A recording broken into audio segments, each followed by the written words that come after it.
Hey guys, welcome back. I know that most of us who like movies and television shows, a lot of them from the 80s, are aware of and fans of TV and movie cars. When I think about movie cars, I think about probably the same ones that you do.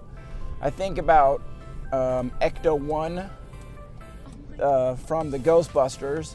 It was a 59, I think, Cadillac Miller Media ambulance.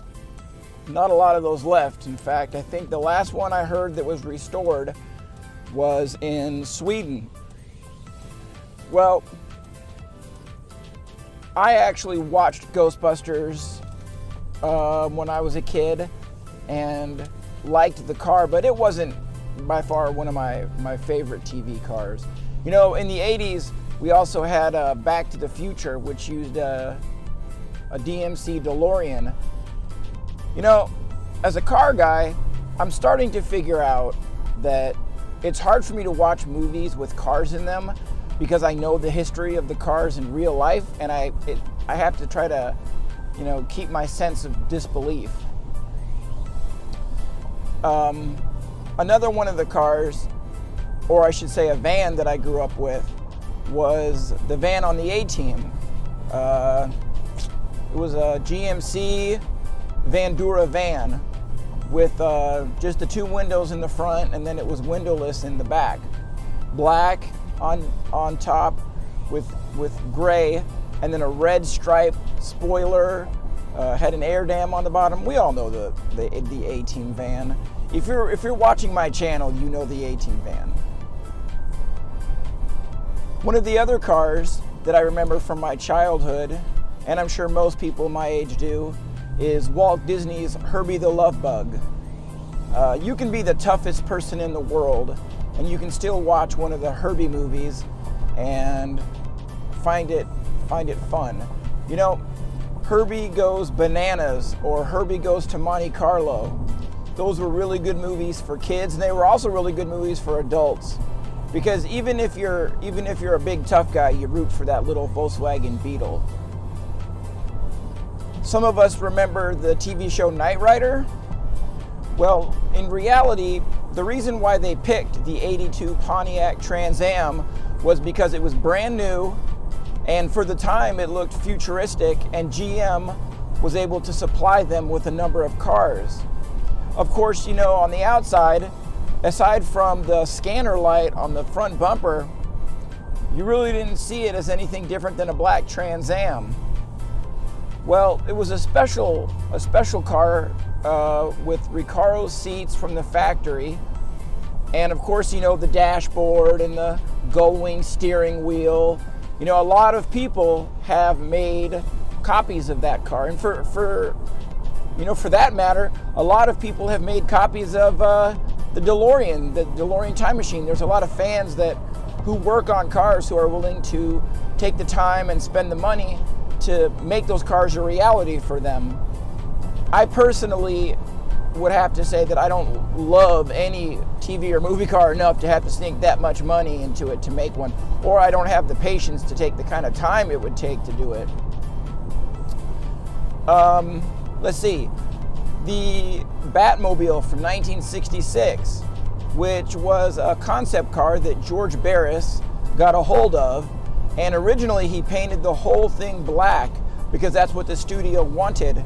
But on his own, like about 24 hours before they shot the first scene, he realized that it being all black wasn't going to work out. It didn't look right. So he did the reddish orange pinstriping around the whole thing, and that's the Batmobile that we know today. There have been a lot of different Batmobiles on screen.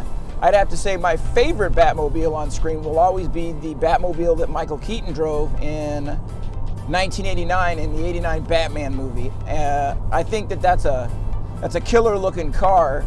The only thing that I think would be problematic is the canopy opens up and you've got to climb over the car to get into it. But there's the comedian Jeff Dunham, when he came into money, he actually had one built for him. So he has an 89 Batmobile, you know, you can't see out of the back, you can hardly see out of the sides, because in the movie, it didn't have to be, you know, reliable, it just had to look awesome. But he drives it in traffic sometimes.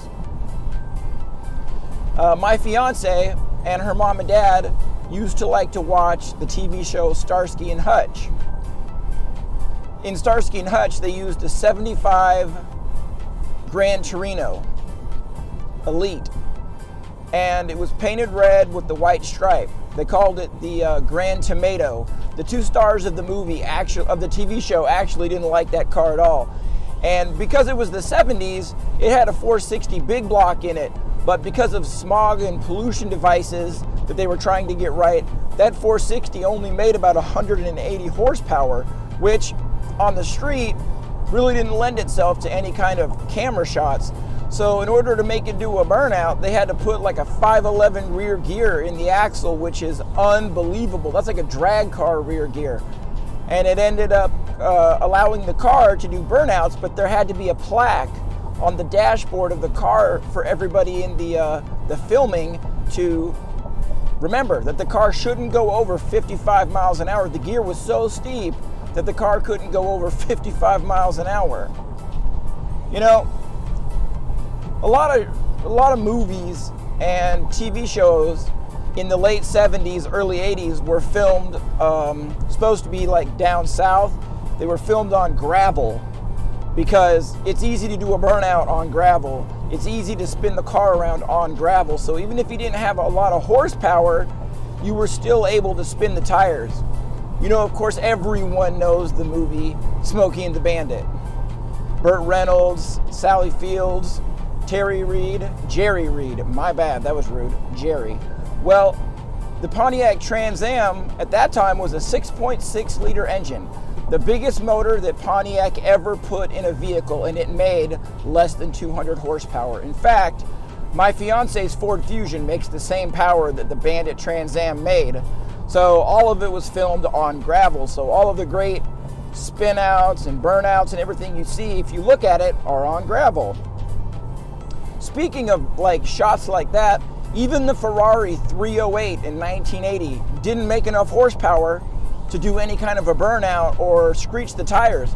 That's why in the opening theme of Magnum PI, the Ferrari is on grass and he spins out on the grass before he hits the pavement. And that's how we got that shot in the intro. And then there are cars that you just can't make no matter what. You can find a Ferrari 308. You might be able to find a 77 Pontiac Trans Am if you can afford it. But some of the cars you just can't find anymore. That Miller Media that they made for Ecto 1, you can't find one of those anymore. Even something as mundane as the 75 Dodge Monaco sedan that they used on the Blues Brothers. Those things were never meant to be stored away and restored, and no one's trying to restore that car, so most of those are all crushed out. So if you want to make a Blues Brothers car, you better get ready to start hunting. You know, I think when you think about all these TV shows and all these movies, everybody has one as a child that stands out to them. And you can come up with all these reasons and all these, you know, explanations as to why this car did this for you and this car did that for you. But I'm just going to tell you, most of my friends and most people my age, whether it seems like it's something that everybody says, it's true, that's why everybody says it, is the 1969 Dodge Charger RT, the General Lee from the Dukes of Hazzard. Every kid I knew had a Hot Wheels or a larger General Lee, you know, jumping the creek, doing burnouts on gravel, getting chased by Roscoe P. Coltrane, Boss Hogg. Yeah, I'd have to say that if I had to pick, you know, I'd like to go into this. I love the A-Team van and the Bullitt Mustang that Steve McQueen drove in '68 in the movie Bullitt. I love that too, but if I had to be honest, even though everybody says it, you know, I'm no different. That '69 Charger, once you see the General Lee in that bright orange with that 01 on the door, as a kid, that taught you that's what you want to do. You want to be able to drive like that. And I think that motivated a lot of people to buy that car. and restore it. There's a lot of General Lees out there that have been redone, and you'll see it a show occasionally, or go across the block at Barrett-Jackson Auto Auction. You know, the elephant in the room here is that I don't have any cars that stand out to me from the Fast and Furious movies. I kind of see the Fast and the Furious movies as sort of ridiculous. Now hear me out, don't hate me on this, but they're unbelievable. Now I'm perfectly aware that a 69 Dodge Charger jumping across a creek and making it in one piece is far-fetched. But over time, these movies, these Fast and the Furious movies, have gotten absolutely ridiculous. You know, cars taking out tanks and cars jumping out of airplanes. It's turned out to be more of like fantasy than it has to do with cars. If I had to pick a car from the Fast and the Furious that maybe I did like, it would have to be Brian's Eclipse from the first movie, the first car that we see. But after that, it just seems ridiculous to me. And like I said, I am aware that the General Lee jumping a big creek is also ridiculous, but there was just something different about that show than the Fast and the Furious movies. Well, I'm sure that you guys have watched movies and television shows with these cars in them, and some of them have resonated with you and maybe some of them haven't.